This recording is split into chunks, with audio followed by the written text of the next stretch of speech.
It's one small step for man,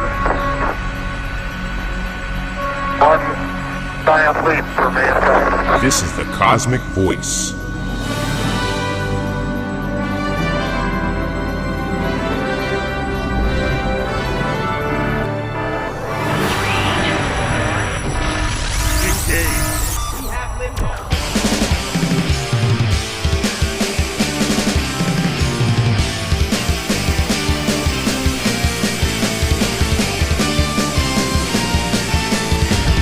Cosmick Voice. Music, talk, and nothing but business with your hosts, Chris Natalini and Mick Michaels.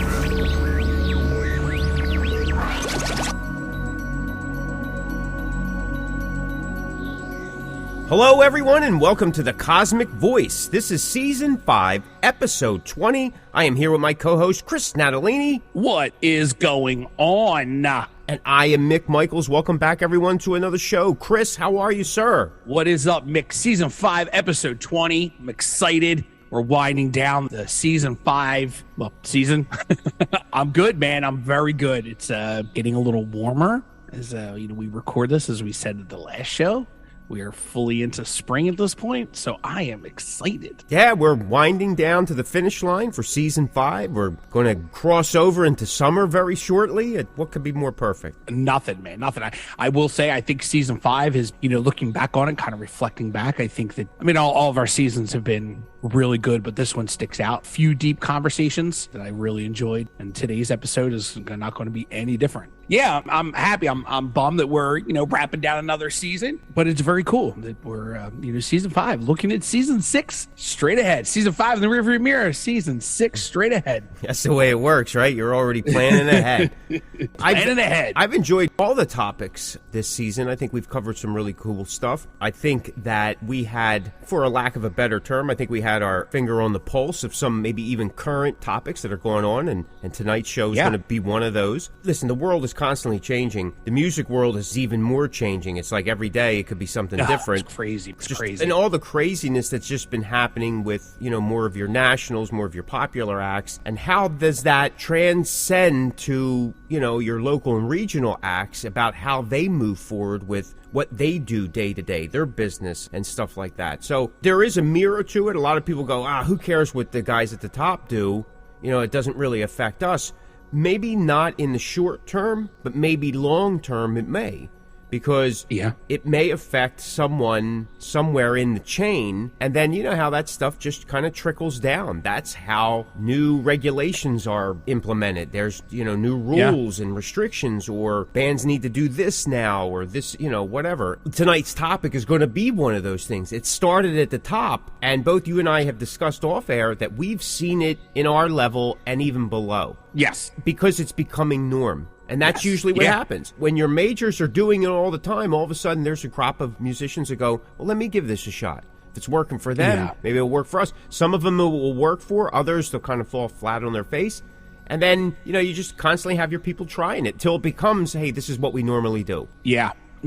And I think, too, we could talk about, once we get into the topic, I think that, if a lot of younger bands look at the bigger bands and go, well, if they can do it, then we could do it, too. So they're kind of also setting a precedence to kind of say, what we're doing is okay. Exactly, yeah. It's a model or an example that people follow. They're leading by, whether they realize it or not. A lot of these artists, I'm sure, are just doing whatever they do. It's self-serving measures. I get it. I understand it, right? Yeah. It's their business. It's their money, their paycheck. They're going to do it the way they want to do it so that they feel that it's most successful, it's most beneficial. But then what you said, they're creating this example, and other people go, well, heck, if I could do it that way, if they could do it that way, maybe I can do it that way.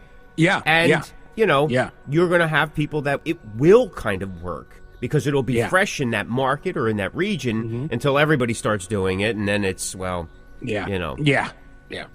So I'm interested to get into the topic and see where it goes. But before that, anything else going on with you? No, brother. No, man. Like I said, just, we're moving into the nicer weather. I'm kind of excited. My sinuses and allergies are not, but I am. So, yeah. Speaking of which, I'm having the same issue with the allergies, and I normally don't have that problem. And bro, it was been lingering. I went to the doctor. Doctor said, "No, everything's fine."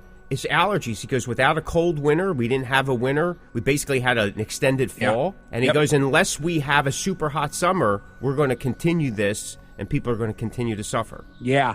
I haven't taken an allergy pill in, I can't tell you how many years. And then if you remember, I'm sure that there was a period of like past May till, October, November, or September. I guess it was around September, October. I was constantly sick. My doctor was like, listen, you probably should just take an allergy pill and just to, keep things moving, keep things dried up. I'm like, what? Like, I haven't taken an allergy pill. And now guess what? I'm taking an allergy pill every day. Yeah, and it's crazy, dude. I'm telling you, I haven't taken an allergy pill. It's been well over 20 years. It's crazy to me. It's an epidemic. It really is. I mean, I'm sure that somehow we could blame this on COVID and ex-President Trump somehow, but I'm not sure we should even go that route because I'm not sure I could put it together. But if I talk fast enough, maybe somebody will believe me. But I'm very excited that we didn't have snow, right? Because I'm just kind of tired of snow. I don't want to deal with snow. And it was a mild winter in comparison to past winters. I mean, we had a couple really frigid little days there, but again, not bad. But without that snow, without that dropping temperature, the pollen and everything else that's happening has just, now this week we're a medical show. And this is what got Joe Rogan in trouble. So we should watch what we say. Yeah, but we can use those numbers. We can use those numbers. That's true. We can use that bad press for a little bit. Just for a week or two. Help kind of propel all the other shows. Yeah, exactly. It's Ross the Boss. Take it down. This is Stephen Pearson from Rat, the Rat Bastard. You're listening to the Cosmick Voice. And with that, we're going to get to the topic of the show.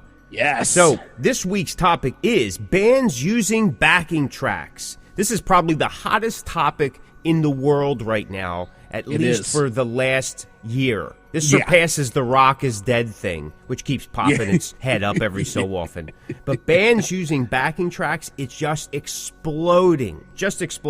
And I guess I said to Chris, it's about time we talk about it so we can at least get into the numbers. So what do you think, buddy? Bands using backing tracks. I mean, it's everywhere now. And it's like acceptable. It is, man. And there's so many. First of all, and I've said this before on the show, I live by something that Mr. Roth said, David Lee Roth said many years ago. If you can't do it under a white light and your favorite pair of jeans, then you shouldn't be doing it at all. I've always had that in the back of my head. Even when I'm recording vocals for whatever band I'm doing, I try to stay with things that if I can't pull off live, I don't want to do it in the studio. That's just a personal preference. It's not right or a wrong thing. And this is the tricky part about this. Now, I was thinking about this, when we decided that this is what we were going to do for today's show. We always complain about guys like Vince Neil, guys like Don Dokken, guys like Paul Stanley, that their voices just aren't what they used to be. I guess you could compare, you could look at a guy like Sammy Hagar and go, well, he's older than most of these guys and he still sounds great. But, everybody's different. And, but everybody complains about these guys' voices, but yet people pay to go see them. Obviously, I don't judge anybody who wants to go see Don Dokken. I don't think he's that awesome anymore. But to be fair, he had a pretty amazing voice back in the day. So as he gets older, that's kind of hard to sustain that kind of voice. But I don't judge anybody that wants to pay to see him. I mean, it's still Don Dokken. He's still awesome. Obviously, the big topic nowadays has been Kiss and Paul Stanley and, their backing tracks and Motley Crue and their backing tracks because, Vince and Paul just can't pull it off like they used to. Then you got a guy like Blackie Lawless from Wasp who comes out and says, listen, we use backing tracks and this is why. When people pay to see us, we want people to experience the songs like the record. It's not for me to say, obviously this is just all personal opinion. I respect that process of thought. Like I do. I understand that he goes, hey, when people pay to see Love Machine, I want them to hear the real version of Love Machine.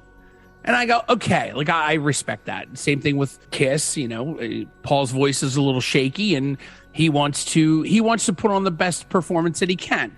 Okay, and I understand that. I do. I totally understand and I respect it. Just not a fan of it because you're losing the live music feel. Now, I know that we all know, at least for a lot of our listeners, I'm sure a lot of them listen to Eddie Trunk or at least know who he is. He's been bashing bands that use backing tracks for years. And I mean, he's actually been stating it for many years. And now it's just, now it's this hot topic right now. He's really hard on bands using backing tracks. I feel that Live should be live. If you're live, it should be 100% live, no matter what it is. If you can't do it, then I don't know. I'll go back to Don Dokken. If you don't like Don Dokken's voice now, then just don't pay to see him. There's going to be plenty of people that do, and that's okay. If you decide not to because, his voice doesn't sound like he used to, then that's okay. But at least give people that option. But I will say this, and it's kind of the same thing. My wife and I recently saw a show within the past couple weeks. One of the opening bands, they're a touring band, label, the whole nine. They got on stage.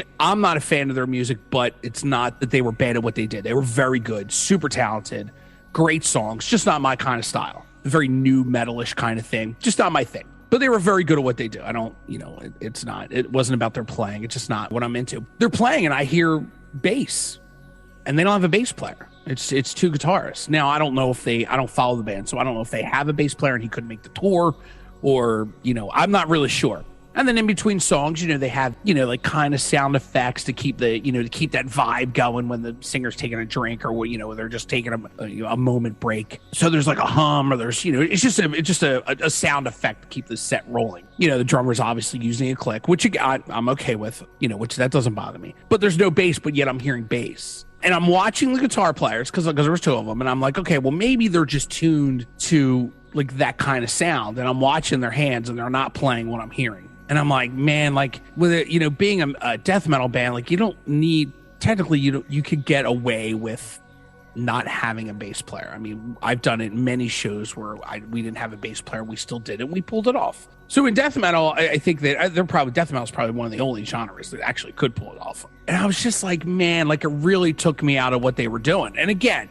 they weren't bad. It has nothing to do with their music. Definitely doesn't have anything to do with their talent because they were pretty awesome playing wise. But it really took me out of it because I'm like, man, like what else are these guys faking? Like, and that's the question, right? Like everything becomes suspect. And then the headliner came on and then you could tell they're not using any kind of backing track. And that was totally okay because you got that live feel, you got that vibe. I mean, they're an older band. But I'm like, this is what it's about, man. Like it should be live. If you make mistakes, like that's okay.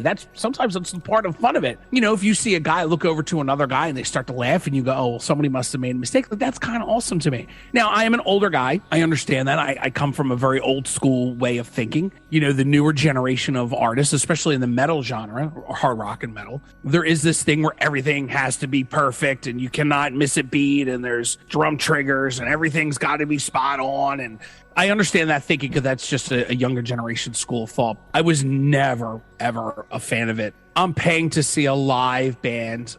And if you're using backing tracks, then I'm not really getting a live band. I understand it, but I don't necessarily agree with it. With guys like Kiss at those bigger level bands, I don't know. Like, it's just weird to me. And Motley Crue, like, I don't know. I would rather them not use a backing track and just, if I'm not into how they sound, then I'm just not going to pay to go. Or I'm going to pay to go and just enjoy it and have a good time. Yeah, I get it. I'm really mixed about it right? myself. Exactly, me too. Going back to the recording aspect, I'm open to anything you can get accomplished in a recording, I think is fair game. That's the way I look at it. It's like you should be putting everything you possibly can into it.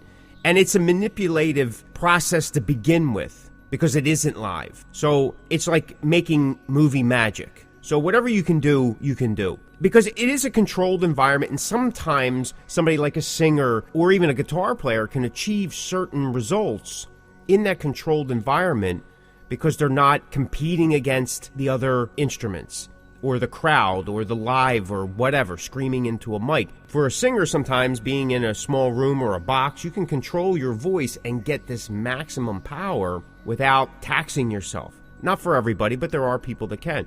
Same with a guitar player. You notice that sometimes if you see behind the scenes stuff of the studio, a lot of guitar players are sitting down and playing because it's a much better position to play in. You have more control over your hand and stuff like that. So some guitar players, myself included, certain things I can do better sitting down.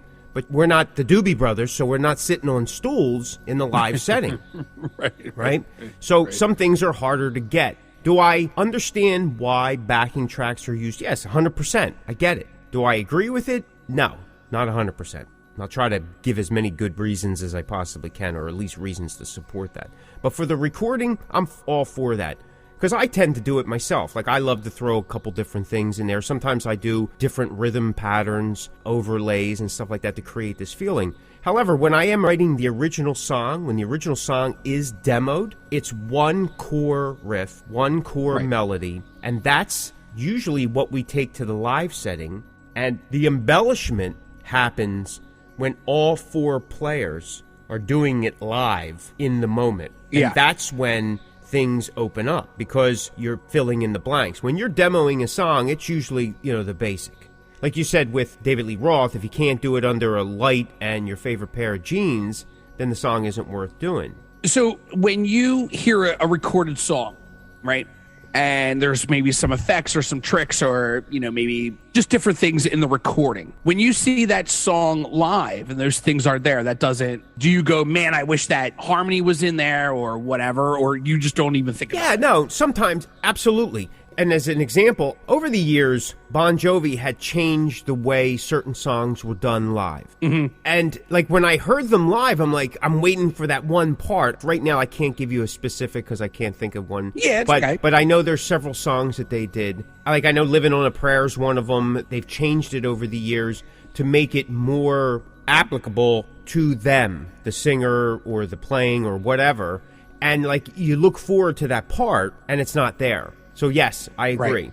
Now, that could be done for a lot of different reasons. Maybe, again, 100%. It could have been done and able to be done multi-tracking in a studio. However, in a live setting, in that moment, and then you got to do it every night for 200 nights, may not be sustainable. So I get it. They alter it.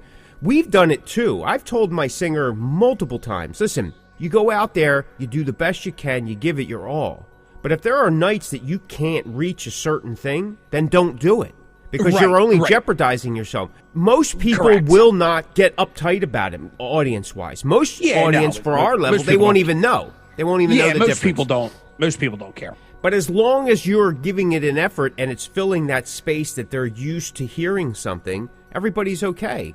Because it should be different. Pat Benatar once said, the live version of the song is a completely different beast, right? And it may change show to show, depending on the crowd, depending on how you feel, right? But it's live. And that's kind of like you're saying, that's what all these critics against backing tracks are saying. Like, that's part of the allure of the live setting, because you almost never know what's going to happen. Yeah. Okay? Sure. Yeah. But again, I go back to saying, like Janie Lane used to say, like, if I can't do the song with me and an acoustic guitar, the song's not worth doing. It's not a good song. Like, if you can't strip the song down. I'm going to go back to saying the songs that I pick to do in a live show are the songs that work best in that setting. That means the core riff, the melody, the backbeat, the whole thing, everything in the pocket works regardless. Yeah. Okay? Yeah. There are songs that we do that I know as I'm writing them, this isn't a live song. This song is way too complicated to play live, both for us, both for the audience. It changes the mood of the show, whatever the case may be. Right. And they're just, they're deep tracks. Album songs that we used to call them. Like that, the B-side, number 4 song. You know what I mean? It's never going to be released, never see the light of day. I understand that. But here's the debate. Let's take it that everybody is morally and ethically on top of everything, and it really is about the fans. I guess the base argument is, do we put on a good show or not? And then the argument starts. Well, if we're not going to put on a good show, like you said, what's the percentage of people that aren't coming? What's the point of us going out if we're going to have soft ticket sales? And then we get bad press because people were going to see, in my opinion, Vince Neil, when all the press was coming out about him not being able to sing well or whatever, I think people were going just to see him not sing well and see what kind of train wreck that is. Yeah. Take Nikki Sixx's perspective, not like any of us really can, and you're saying to yourself, we want to go out on a major stadium tour with another big band who's still playing. We're just getting back into it with a hiatus of, I don't know, how many years was it? 7 years? 6 years? Yeah, something like that? 6, I don't know. Yeah, something like that. And our singer's already gotten bad press for his own solo stuff in the live setting. Well, what do we do? And so then that's the thing. But I can get it with the singing, maybe if you're backing the track. It's been happening with backing vocals for years. Yeah. Listen, Years, I just seen Marie Osmond in concert a couple months back. It was her and a small band, guitar player, bass player, keyboard, piano player, and a drummer. However, I heard horns, and there was no horn players up there. I heard plenty of backing vocals. There was no other singer up there, and not one of the musicians were playing and singing at the same time. Wow. So there's a lot of that. And in that type of music, that Las Vegas review type of thing, that's normal. Yeah. Yeah.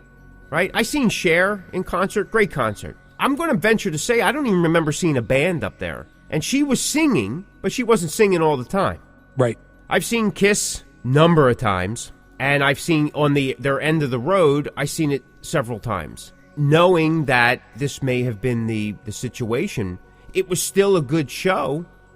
It still was a good show. If you're being real to yourself, honest with yourself, you can tell the difference when he's singing and when he's not singing. Like when, you know, and now it's come out that, Doc McGee said, he's singing with the backing track to help him out. Well, okay. Now, the band hasn't said it. Management has said it. It kind of dilutes the thing because Blackie Lawless, going back to what you said there, he kind of took the other route and just said, this is what I'm doing. Yep. So I can kind of see the singing thing. Listen, Britney Spears was doing it back in the 90s. There's no way somebody can dance around that much and you're not hearing it in their voice, right? Yeah. It just, backing tracks have been used forever. Guys have played to tracks, Star Search. Everything was done to a backing track. Yeah. Guys on variety shows that were just solo artists that didn't have a band behind them. It was a backing track. It's professional karaoke. Yep. So for people to be shocked about it is crazy. What's shocking is that it's not hidden anymore. Yeah. If Eddie Trunk's been in the business as long as he has, and he was a record exec back in the 80s for Megaforce Records or something. He signed Ace Frehley after he left Kiss. Mm-hmm. A lot of other great bands. And he's done radio since then. Yeah. You can't tell me he wasn't aware of this because it's existed all the time. No, yeah. Right.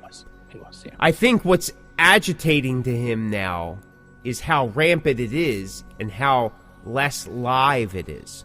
What irks me more than just the singer is that there's players not playing.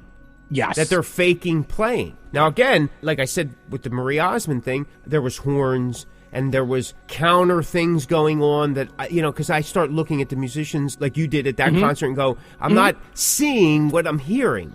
Yeah. And again, is that so bad? I don't know. But when your main artists are not playing their parts at all, well, that's where I think things start getting really hairy. Yeah. And if that's the case, then it's time for that person to hang it up and bring in people, because this will just help the scene, get new artists out there. Yeah. Because one of the criticisms, especially in the metal world, right, the hard rock and heavy metal world, is the same top bands are still the same top bands. Yeah. There's nobody coming up because these guys, they don't want to let go. I mean, rightly so. I understand it, right? Yeah, me too. But at the same time, part of that position is to help bring up new and exciting talent. A lot of artists would, from the old days would talk about, like a band, like, if you just got signed and your album just came out, some bigger band would take you out on tour. Yep. Right? Yep. Nowadays, those bands have to pay for it if they want to go, and half the time they're not even asked. Everybody's doing their own tour because nobody wants to tour with anybody else. Yep. Right? Unless 100%. they know it's going to be a huge payday. Yep. Like, so, again, on our level, and I've said this at the beginning of the show, I'm starting to see bands do it more and more. The computer is a tool now. It's a musical instrument. Yeah, it's part of the band. That's your fifth member, your second member. I did a show just recently with an artist. You were at that show. It was just the artist and a laptop. Yeah. And the whole show was the laptop, and then the artist did his stuff over it. Yep. Like, I've been seeing that for years. I get that. But when you see full bands that are also playing with a laptop, on our level, the indie and the trench level, when you're local and regional, when you're on a bill with a band who's freaking out because their in-ear wireless isn't working, that's a pretty telltale sign that they're using backing tracks, a clicker track, because the venue's not that big. You can't look over an arm's length to your guitar player and know that he's singing or not singing, you're relying on the wrong things. You're relying on the wrong things. And then your whole premise outside that live setting is just the dress-up doll. Is just the show. Yep. You are listening to The Cosmick Voice with your hosts, Chris Natalini and Mick Michaels.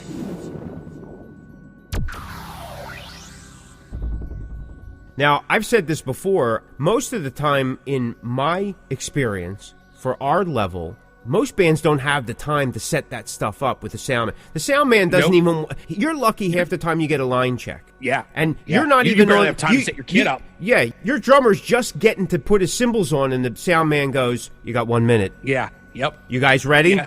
Do we look ready? Right? Yeah. But I've seen with these bands that are setting up all the other stuff, they take as much time as they can because they have no other choice. Yep. And that's where my concern is. What's happening is because it's becoming norm at the top echelon of show business, that at the bottom, bands are going, well, I can do it too. And how it's affecting the bands that come on before and after is you're cutting into time. Yeah. You have so much stuff on stage that it's crazy. And you listen, you know from experience, half of these stages that we play on are not that big. No, if you got four guys in a band with minimum equipment, you're barely fitting. Listen, and we're lucky because we're all under 5'6", so we actually allow ourselves plenty of room because of being small. I watch the same stage, and then all of a sudden, all the guys are 6'2". I look at them, I'm like, how are these guys fitting on the stage? Like, I mean, there's no room. So it's like Sasquatch. But my point is that's where I think it's getting crazy because these guys have become so reliant on something that isn't real. And I think that sometimes for some of these bands, especially at our level, because they don't have the production crew behind them or someone telling them like, hey, this may be long and drawn out, this may be boring, this may be killing your set, your song. I've heard bands, they start, everything goes dark and the light in the back of the drums go on, the smoke starts happening, then this big introduction thing that no one's playing, it's just over the system. And then the band kicks in. The first song's kind of cool, but then them backing tracks keep going, and everything starts getting long, drawn out, gets boring. It's like, oh man, when's this going to stop? Yeah. And I do think that there's a feeling of that live thing. The guitar, the bass, the drums, everything gets balanced in some weird way. But sometimes with those backing tracks, again, this is just from my experience from seeing it on our level, they sometimes get muddy. They get lost in, because sometimes to bring the backing tracks up, one of the guitar players, you can't hear them. Yeah. I've actually experienced that on another show just in the last couple months I was on. They had so many backing tracks. I knew the guitar player was playing, but I couldn't hear him. I couldn't distinguish what he was doing because all the backing tracks took precedence. It's amazing. Well, then why have a guitar player? Yeah. Put him on backing tracks and bring in 2 keyboard guys. It's amazing. That's amazing. And some people will argue and go, listen, keyboards have created backing loops and tracks for years. Yeah. Right? The synthesizer, all that kind of stuff. Yeah, you're absolutely right. Sometimes there's a pre-programmed play in there. I get it. As you can see, it's been going on forever. I mean, Kiss has been the bashing of it for the last couple years, especially since the end of the road tour had started prior to COVID. But then there was talk, they didn't play on all the albums. They had ghost players. Paul Stanley used a backup guitar player throughout the 80s who played off stage. But then again, because he would play and then wouldn't play. He danced around. For a while, he was not even holding the guitar. He looked at himself, if you read his autobiography, he looked at himself just as the frontman lead singer. Yep. And they wanted to maintain a certain sound live and all. And again, in that case, again, my opinion, you got people paying big money to go see these shows, then you want to give them the full experience. Yeah. That's why I kind of understand it. I don't necessarily agree with it, but I understand why it's happening. And to some level, I can accept it. And like you said, if you don't want to go see them, you don't go see them. If you go see them and you understand what's happening, you make that acceptance and move on. You don't bitch about it. Yeah.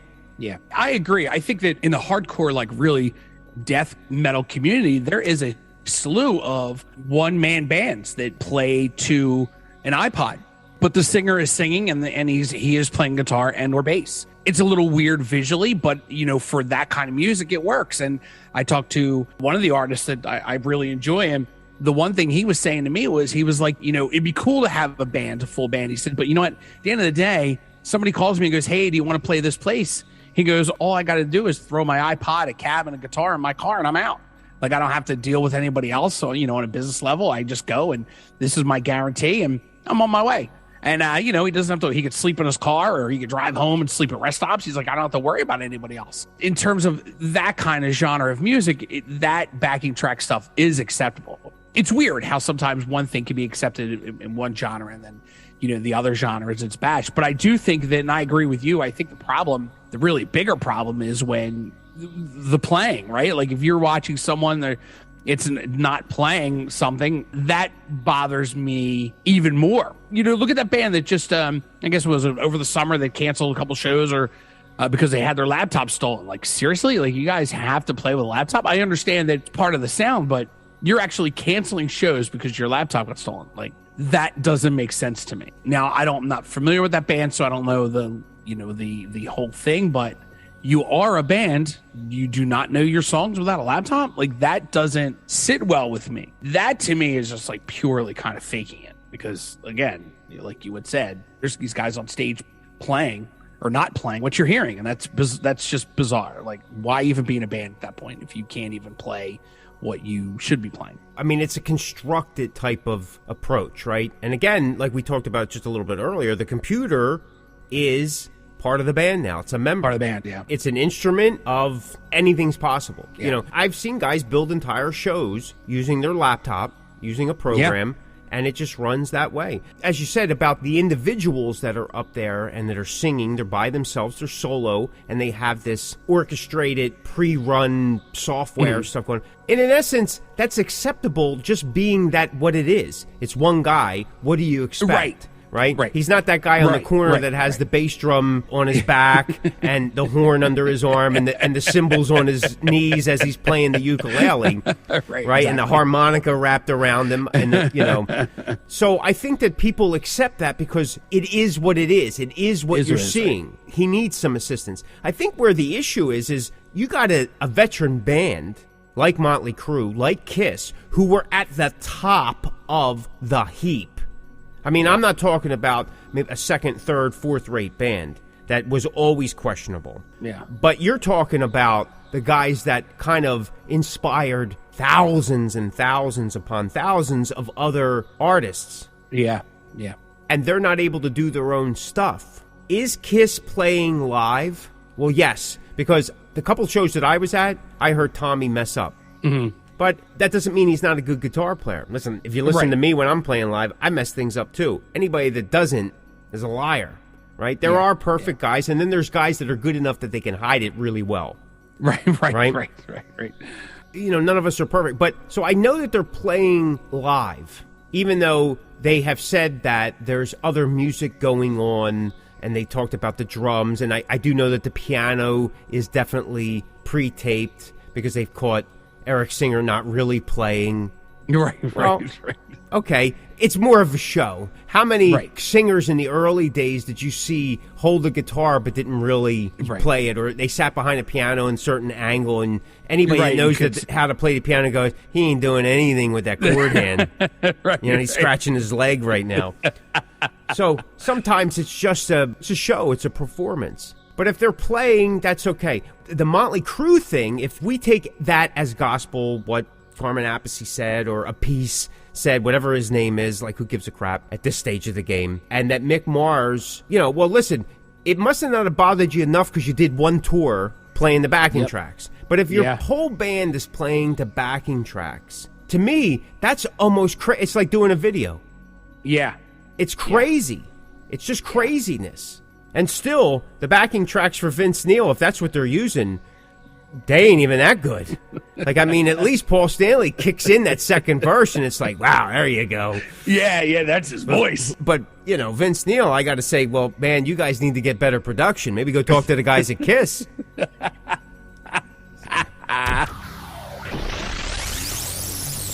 I remember one of the first shows I did with this band. It was a national show. and one of the opening bands used clickers and in-ear monitors, and they had their drums triggered. And I was like, wow, who has that time? Right. I played a little local show once with, it was a number of bands. The one drummer, his whole set was on triggers because his bass drums were going like I'm saying to myself, like you hear it from the other room. You come in, you're saying, yeah, I'm not, his feet don't, how's he? Yeah. When it's triggered, especially with bass tell. drums, because everything's the same velocity. Yeah. It's the same volume. You can tell. Yeah. And no human is that's not possible. That's why on software they have those things that make it more human, because not every hit is the same. Right. Right. I mean, there's guys that are close to it. Bobby Rock, when he was in Vinnie Vincent Invasion, he talks about Vinnie had everybody doing everything by the clicker, which he didn't have a problem with. But he said, we did it so many times because, he goes, even doing it to the clicker, there were small fluctuations being human. But they wanted the real drums played, but to a clicker. To a point that it had to fall right. He goes, so I did like 15 takes a song until we could get it as close to as possible. It was just like, if something was just like a hair off, nope, that's not right. That stuff's been going on for a long time. Yeah. And again, I understand the studio setting. I'm all for it. You want the best possible thing because that's always going to represent you forever. Because once it's recorded, that's it. That's it. Yep. Right? And you want that to be, a good foot forward. There is something about the live setting where haphazard can happen, and it makes it a little bit more exciting because you never know how the crowd's going to respond, and sometimes that changes how things are played out. I know for us, our singer, depending on where the crowd is with him and he's with the crowd, things can change for him, how he delivers what he's doing, why he can depend on us to maintain some level of consistency. And maybe that's their whole thinking. Because if you look at the video footage of Motley Crue, Nikki Sixx, now he was always all over the place, but he's really interactive. And maybe he just can't play and be that interactive that he wants to be, what he feels the crowd, the audience, his fans want him to be like. Right. So it goes back to what I was saying earlier, is the core question, is it putting on the best show we possibly can or not? Right. I don't know. And what is considered the best show? Is it making the songs as awesome as possible, or the visual aspect of it, the interactions with the members, the interactions with the fans? Like, what is your definition of, the best show possible? With Blackie Lawless, obviously he felt the best show possible was the sound. And this is what people paid to come and hear. Well, I guess it depends on if it's $150, $250, $300, $500 ticket as opposed to $10 entry fee. Yeah, right? it's true. For us, a $10 entry fee is the best show is showing up to the show, and that we have some opportunity to sell merch at the end of it. Yeah. For them, the best show is if we're asking $200 a ticket, we got to give them everything that they want and then some, and stuff they didn't expect. So you see the difference here? There's a whole bowl of stuff that guys on our level don't have to contend with. But what's, again, like we said at the top of the show, is this attitude or this decision to go into creating more phoniness to the show is trickling down. And in the next 5 years, it's going to be even more rampant. Now, is that a bad thing? I don't know. Will the venues for our size shows compensate for something like that? Incorporate that in there? I doubt it. But half the venues don't even care if we're there. Yeah, I hear you. So I don't know, man. Eddie Trunk and some other people have said it's up to the fans, right? If they're tired of it and it really bothers them, then they need to stop going to the shows and send a message. Right. But that's not going to happen. That'll never happen. Yeah, that'll never happen because you're always going to have that group of people that say, I'm going to see them. I don't care. Falls under the same category as another thing he always complains about is how many original members are in said band. And, he's a big advocate of not really, those kind of acts going out with not one original member. But again, people just want to go and hear those songs and, they just want to hear it. And, really, a lot of people complain about Kiss and how there's two guys that dress up like the original members but aren't. But obviously it hasn't stopped them because they still want to go see and experience that show. Right, and every year there's going to be new fans that discover them and want to see them because they have no other choice but to see the band that's now in existence. Look, Autograph is one of those bands. There's not one original member. Not one, right. At least with Quiet Riot, before bringing back Rudy Sarzo, they had Chuck Wright in there. So there was somebody that was part of the band at some point. Right? I get it. Listen, what are you going to do? What are you going to do? You know, nothing. I mean, if you don't like it, don't pay a ticket. If you pay a ticket, then, that's cool. Whatever. I mean, it doesn't bother me any. I mean, obviously, people are going to do what they want to do and can't complain about it if you keep paying for it into it. Yeah. If you want to complain about it, then just don't pay to see it. For bands, listen, I'm a firm believer. Learn to play your instrument. You don't have to be the greatest musician, and that's where everybody wants to be the best at what they do. Man, listen, I'm a mediocre guitar player at best. I know 9 chords. I've learned how to play those 9 chords well, and I've built somewhat of a career around it. You can debate what type of career that is, but I'm content with it, and I'm still doing it live. Yeah. The best I can, until I can find somebody else to stand in for me. But I'm not going to stand up there and fake it. If I'm going to do that, why am I bothering even going? I could stay at home and watch TV. I got plenty of streaming stations. So, you know what I mean? But I do think it's going to become more of a common thing in your local and regional positions, bands, artists, because it's becoming a norm. It's a norm. And like I said at the top of the show, the thing is people are talking about it now. They're not even denying it. Right. They're just coming out, and because they figure if I admit it, then nobody has anything to hold against me. They have That's nothing what Blackie to say. did. That's what Blackie did. He got ahead of it and put that whole thing to rest, and then you didn't hear another word about it. No, didn't hear nothing about it. So, and he's got it. The next leg of his tour is going to be happening any time now, and people will go see it. Absolutely. You got anything else you want to add? No, man. Nope, that's it. All right, if you like that episode, check out some of our other episodes at www.thecosmicvoice.com. Step into the Cosmic Verse and fill that void. Thanks so much for listening. This is the Cosmic Voice. Be sure to check us out at thecosmicvoice.com.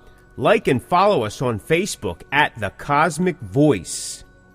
You can find The Cosmic Voice everywhere you listen to online podcasts, like Deezer, Google Podcasts, Apple Podcasts, Spotify, Anchor, Stitcher, and so many more.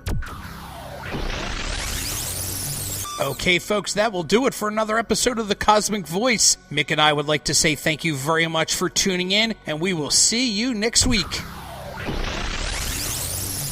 You're listening to The Cosmic Voice. Music, talk, and nothing but business.